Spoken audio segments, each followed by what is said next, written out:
Hi friends, good evening. आप सभी का स्वागत है मेरे YouTube channel mathematics bye Vicky Kumar. आज हम लोग देखेंगे height and distance. Height and distance का यह दूसरा वीडियो होगा। पहले वीडियो में हम लोगों ने बेसिक बात पे चर्चा की थी। देखते हैं एनसीईआरटी का 9.1 का क्वेश्चन नंबर 2। देखिए क्वेश्चन क्या है। आंधी आने से एक पेड़ टूट जाता है, यानी कोई पेड़ होगा जिस आंधी आ रहा है तो वह पेड़ टूट जा रहा है और टूटा हुआ भाग इस तरह मुरझाता है कि पेड़ का शिखर जमीन को छूने लगता है। और जो पेड़ टूट रहा है तो टूटा हुआ भाग इस तरह मुरझाता है कि जमीन को उसका शिखर छूने लगता है और इसके साथ 30 डिग्री, और जो जमीन को छूता है तो उसके साथ 30 डिग्री का कोण बनाता है। पेड़ के पाद बिंदु की दूरी जहाँ पेड़ का शिखर जमीन को छूता है 8 मीटर है, यानी पेड़ से जहाँ पेड़ की जड़ है और जहाँ पेड़ का शिखर जमीन को छू रहा है वो दोनों के बीच की दूरी 8 मीटर है। पेड़ की ऊंचाई ज्ञात कीजिए। देखिए सबसे पहले क्वेश्चन को 1 या 2 बार पढ़िए, उसके बाद क्वेश्चन के हिसाब से फिगर को ड्रॉ कीजिए, उसके बाद आप बनाने की कोशिश करें। हम फिगर ड्रॉ करते हैं। देखिए मान लीजिए कि एक ये पेड़ हो गया, एक पेड़ हो गया, ठीक। यहाँ से यह पेड़ टूट गया, यहाँ से यह पेड़ टूट गया और टूटा हुआ भाग इस तरह हो जाता है, यह जमीन के शिखर को छूने लगता है। तो मान लीजिए जमीन के शिखर को छू, यह क्या है, यह मेरा जमीन है, ठीक। इसका नाम दे रहे हैं, इसका नाम दे दिए ए, इसका नाम दे दिए बी, इसका नाम दे दिए सी, इसका नाम दे दिए डी। और ये जो है टूटा हुआ भाग, यानी जितना ऊंचाई इसकी होगी उतना ही ऊंचाई इसकी होगी, ताकि जो टूट रहा है भाग वही ना जमीन के पर आके यहाँ पर है। तो देखिए ये पेड़ खड़ा है, तो ये बी डी पूरा पेड़ है और ये है टूटा हुआ भाग। तो इसको हम कुछ मानते हैं, इसको भी कुछ मानते हैं। आंसर इसका देखिए, माना कि टूटा हुआ भाग h डैश मीटर है, h डैश मीटर है। इसको h डैश माने तो ये भी मेरा h डैश होगा कि दोनों बराबर है। तो AC बराबर है किसके, CD के, और इसको हम मान लिए BC को h मीटर, मान लिए h मीटर, सब मीटर में माने हुए हैं। देखिए यहाँ पर जो कोण बन रहा है वह 30 डिग्री का कोण बन रहा है। और ये भी, यानी पेड़ का शिखर जमीन को छू रहा है और पेड़ का जड़, यहाँ से दोनों के बीच की दूरी 8 मीटर है। यहाँ से इसकी दूरी कितना है, 8 मीटर। या तो देखिए अब चलेंगे, देखिए तो इसके सामने की भुजा लंब हो गई, ये या आधार हो गया। सबसे पहले h निकाल लेते हैं, उसके बाद h डैश निकाल लेंगे, h और h डैश को जोड़ देंगे तो मेरा पेड़ की ऊंचाई मालूम हो जाएगी। तो सबसे पहले h निकालें। h कैसे निकलेगा, जो पूछ रहा है और जो दिया हुआ है दोनों में रिलेशन को देखिए। पूछ रहा है मेरा h और रिलेशन क्या है, और यहाँ पर दिया हुआ क्या, 8 मीटर। तो जो पूछ रहा है और जो दिया हुआ है दोनों को रिलेशन को देखेंगे तो देखिए जो कोण पूछा है उसके सामने की भुजा क्या होगा, लंब होगा। ये क्या हो गया, आधार। तो लंब और आधार का संबंध किस में है, तो tan में है। सबसे पहले हम लिखेंगे tan थीटा। तो tan थीटा बराबर क्या होता है, लंब बटा आधार, लंब बटा आधार। तो देखिए थीटा कितना दिया, 30 डिग्री, तो यहाँ पर थीटा की जगह हम 30 डिग्री देंगे, ठीक। देखिए लंब यही ना भुजा है, BC भुजा है।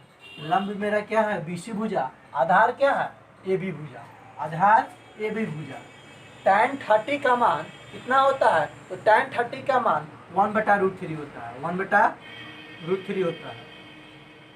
और देखिए BC को हम क्या माने हैं, तो h, AB कितना है, तो 8।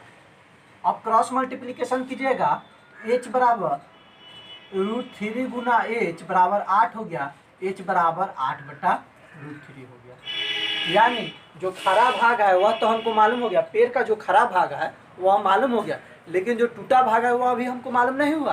अब पहले टूटा हुआ भाग निकालेंगे, उसके बाद खरा हुआ भाग और टूटा हुआ भाग को जोड़ेंगे, तब जाके हमको पेड़ की ऊंचाई पता चलेगी। तो अब हमको h डैश निकालना पड़ेगा। तो देखिए यहाँ पर निकालना क्या है, h डैश, ठीक। और यहाँ दिया हुआ क्या हुआ है, आधार दिया हुआ है। तो देखिए 90 डिग्री के सामने की भुजा को कर्ण कहते हैं और ये आधार हो गया। तो कर्ण और आधार का संबंध किस में होता है, तो कर्ण और आधार का संबंध कॉस में होता है। तो देखिए यहाँ पर चलेंगे कॉस थीटा बराबर क्या होता है, कर्ण बटा आधार, सॉरी आधार बटा कर्ण, आधार बटा कर्न, आधार बटा कर्न, ठीक। तो थीटा की जगह कितना है, तो थीटा की जगह तो मेरा वही है 30 डिग्री। आधार मेरा क्या है, तो आधार ए बी है। कर्ण क्या है, कर्ण ए सी है। देखिए cos 30 का मान कितना होता है, तो cos 30 का मान √3/2 होता है। ए बी कितना दिया 8, ए सी एच डैश हमसे पूछा, पूछा तो इसी गुना कीजिए, तो √3 गुना एच डैश बराबर 8 गुना 16। अब एच डैश बराबर 16 बटा √3 हो गया, या हमको एच और एच डैश मालूम हो गया। अब पेड़ की ऊंचाई ज्ञात करें, तो इसलिए पेड़ की ऊंचाई, तो पेड़ की ऊंचाई के एच और एच डैश को जोड़ देंगे तो पेड़ सीधा करा, तो इसकी ऊंचाई मालूम हो जाएगा। तो H plus H dash, H कितना है, तो एच मेरा है 8 बटा √3, 8 बटा √3, एच डैश कितना है 16 बटा √3। तो देखिए दोनों का एलसीएम लेंगे तो √3 8 प्लस 16 यानी 24 √3। इसका हर का परिमेय, बट्टा में जब रूट आ जाता है तो क्या करते हैं, हर का परिमेयकरण करते हैं, तो हर का परिमेयकरण करेंगे तो √3 इंटू 24 √3 बटा 3 काट दिए तो कितना हो गया 8, यानी 8 √3, यानी एच हमको पेड़ की जो ऊंचाई हो गया वो कितना है 8 √3। जो टूटा हुआ भाग था वह कितना है आपका, तो 16 बटा √3, और जो खरा भाग था वह कितना है 8 √3। दोनों को जब जोड़ दिए तो हमको पेड़ की ऊंचाई मालूम हो गया। पेड़ की ऊंचाई कितना हुआ 8 √3, यह हो गया मेरा आंसर। अब देखते हैं अगला क्वेश्चन, क्वेश्चन नंबर 3 देखते हैं। क्वेश्चन नंबर 3 देखिए, कह रहा है एक ठेकेदार बच्चों को खेलने के लिए पार्क में 2 फिसलन पट्टी लगाना चाहता है। मतलब कोई ठेकेदार है जो बच्चों को खेलने के लिए पार्क में 2 फिसलन पट्टी, फिसलन पट्टी क्या होता है, देखते हैं कि स्कूल में है या पार्क में बिछलने वाला, स्लिप करने वाला, उस पर बैठते होंगे तो स्लिप करके नीचे आना, उसी को बोलते हैं फिसलन पट्टी। तो वह पार्क में 2 ऐसा फिसलन पट्टी लगाना चाहता है कोई ठेकेदार है।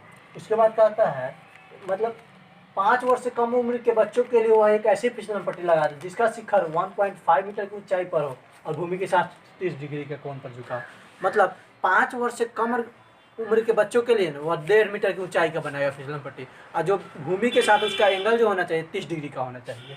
उसके आगे देखिए क्या करा, जबकि इससे अधिक उम्र के बच्चों के लिए वह 3 मीटर की ऊंचाई पर, और उससे अधिक उम्र के 5 वर्ष से अधिक उम्र के बच्चों के लिए वह 3 मीटर की ऊंचाई पर का फिसलन पट्टी बनाएगा, और उसका जो एंगल होगा जो भूमि के साथ 60 डिग्री का कोण बनाएगा।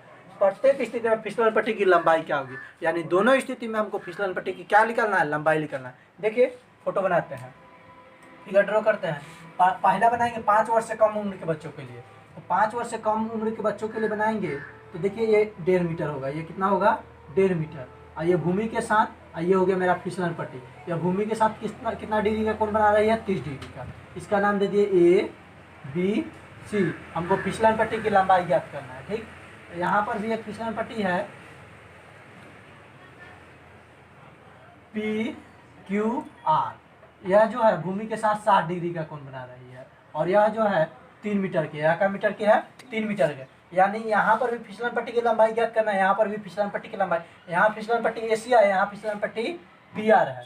तो देखिए हमको निकालना क्या है फिसलन पट्टी की लंबाई। पहले चलते हैं राइट एंगल ट्रायंगल ABC में, त्रिभुज ABC में आते हैं। तो देखिए लंब दिया हुआ है, अब पूछ क्या रहा है, कर्ण पूछ रहा है। तो लंब और कर्ण का संबंध देखिए, 30 डिग्री के सामने क्या हो गया लंब हो गया, मतलब जो कोण दिया उसके सामने क्या हो गया लंब, और 90 डिग्री हो गया, ये क्या हो गया मेरा 90 डिग्री। तो 90 डिग्री के सामने की भुजा को कर्ण कहते हैं। तो ये मेरा लंब हो गया, ये मेरा कर्ण हो गया, ये मेरा क्या हो गया कर्ण। लंब और कर्ण का रेशियो कौन देता है, तो साइन थीटा देता है। तो साइन थीटा बराबर क्या हो गया लंब बटा कर्ण। बात समझ में आई होगी। देखिए थीटा की जगह क्या 30 है तो 30 दे दिए। यहाँ पर 5 वर्ष से कम उम्र के, लंब क्या है AB भुजा लंब है, AC भुजा क्या है कर्ण है। तो साइन 30 का मान होता है 1/2 AB की ऊंचाई कितनी है तो 1.5। AC नहीं दिया हुआ है तो AC को रहने दिए, तो AC बराबर हो जाएगा 1.5 गुना 3, कितना हो गया 3 मीटर। यानी AC जो 5 वर्ष से कम उम्र के बच्चों के लिए जो फिसलन पट्टी है उसकी लंबाई क्या होगी तो 3 मीटर। अब देखिए अब चलते हैं त्रिभुज PQR में। त्रिभुज पी क्यू आर में। देखिए त्रिभुज पी क्यू आर में दिया क्या है हमको, दिया हुआ है लंब और ये हो गया कर्ण। ये क्या हो गया लंब है, ये हो गया कर्ण। तो लंब और कर्ण का संबंध किस में, तो साइन में। तो साइन थीटा लंब बटा कर्ण, साइन थीटा, थीटा की जगह क्या है, तो थीटा की जगह 60 डिग्री है तो 60 देंगे। थीटा की जगह देखिए 60 है तो 60 दिए। लंब क्या है, जो कोण पूछेगा तो देखिए यही ना कोण दिया होगा, तो इसके सामने पी क्यू, तो पी क्यू मेरा लंब हो गया। कर्ण 90 डिग्री के सामने, तो पी आर भुजा क्या हो गया, कर्ण हो गया। साइन 60 का मान कितना होता है, तो √3/2, √3/2। पी क्यू 3 मीटर हो गया, पी क्यू कितना हो गया 3। अब पी आर, तो पी आर हमको मालूम नहीं, पी आर ज्ञात करना, तिरछा तिरछी गुना कीजिएगा, तो पी आर गुने √3 बराबर 6। ठीक है, 3 दूना 6। अब पी आर निकालना है तो 6/√3 हो गया, दोनों के बीच में गुना का संबंध था तो भाग में आ गया। अब रूट बट्टा में नहीं रहता तो क्या करते हैं, हर का परिमेय करण करते हैं, तो √3 × √3, तो 6√3 बट्टा 3, √3 गुना √3 तो कितना हो जाएगा 3, और 3 दूना 6 कट गया कितना 2√3। यानी जो 5 वर्ष से अधिक उम्र के बच्चों के लिए जो फिसलन पट्टी की लंबाई होगी वह कितना होगी 2√3 मीटर, और 5 वर्ष से कम उम्र के बच्चों की जो फिसलन पट्टी की लंबाई होगी 3 मीटर। यह था क्वेश्चन नंबर 3। अब देखेंगे हम क्वेश्चन नंबर 4, देखते हैं क्वेश्चन नंबर 4। देखिए क्वेश्चन नंबर 4 कह रहा है भूमि के एक बिंदु से जो मीनार के 5 बिंदु से 30 मीटर की दूरी पर है, मीनार के शिखर का उन्नयन कोण, मतलब यह मीनार के 5 बिंदु हो गए। यहाँ पर मीनार है, ठीक, यहाँ पर एक मीनार खड़ा है, यहाँ से 30 मीटर दूर यहाँ पर मीनार का उन्नयन कोण 30 डिग्री है। उन्नयन मतलब जब नीचे से ऊपर की ओर देखेंगे तो उन्नयन, और ऊपर से नीचे की ओर देखेंगे तो नमन। हमको यहाँ पर उन्नयन का देखना है, तो उन्नयन कोण कितना है 30 डिग्री, यानी नीचे से हम ऊपर की ओर देखेंगे, यहाँ से ऊपर की ओर देखेंगे तो कितना डिग्री का बनेगा कोण 30 डिग्री का। यह मीनार है ABC, ये भी क्या है मीनार है, तो हमको मीनार की ऊंचाई ज्ञात करना है। तो आंसर करेंगे इसका, माना कि मीनार की ऊंचाई बराबर h मीटर, माना कि मीनार की ऊंचाई h मीटर है, यानी यह जो मीनार है इसकी ऊंचाई कितना मान लिए h मीटर। तो देखिए अब हमको ये लंब हो गया, ये आधार हो गया। लंब और आधार, जो लंब और आधार का संबंध किस में होता है, लंब और आधार का संबंध tan में होता है।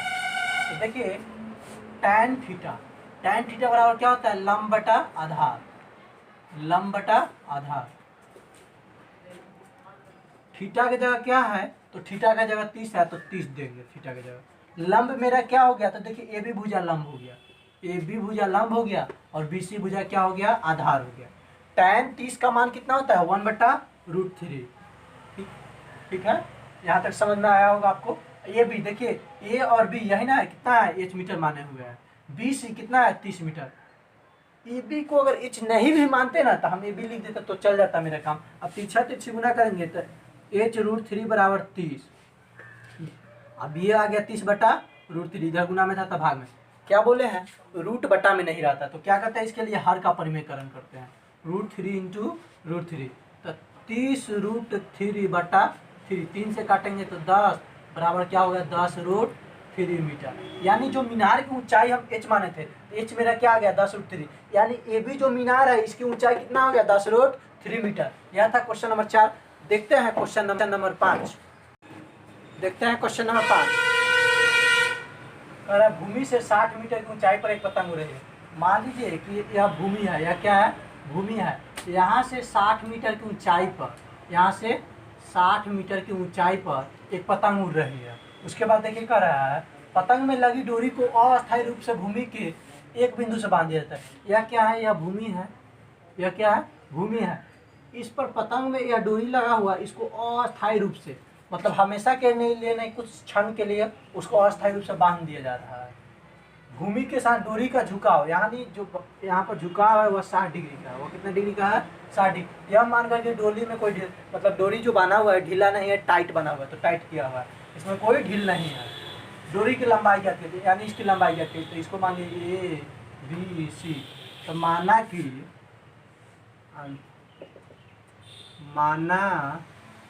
कि डोरी की लंबाई x मीटर है। डोरी की लंबाई क्या है? x metre. डोरी की लंबाई को x मीटर मान लिया है।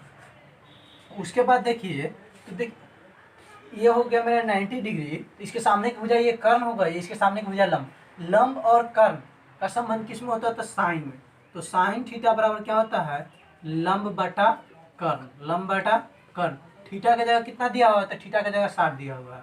तो साइन 60 बराबर लंब क्या है? देखिए, तो इसके सामने की भुजा यही ना है, तो ये भी लंब कर्ण आधार ये सब पहचानना तो आपको फर्स्ट वीडियो में ही सिखा चुके हैं। देखिए यहाँ पर ये कर्ण क्या हो गया? तो AC साइन 60 का मान कितना होता है? √3/2। ये भी कितना है? 60 मीटर। इसको का मान है? x मान। तिरछा तिरछी गुना कीजिए, √3 × x बराबर 120। x बराबर क्या हो जाएगा? 120 बटा √3। क्या बोले हैं? बट्टा में रूट नहीं रहता, तो हर का परिमेयकरण, यानी ऊपर नीचे √3 से 120 √3 या √3 × √3 तो 3 कट गया, 40 हो गया, तो बराबर हो गया 40 √3। यह था मेरा क्वेश्चन नंबर 5।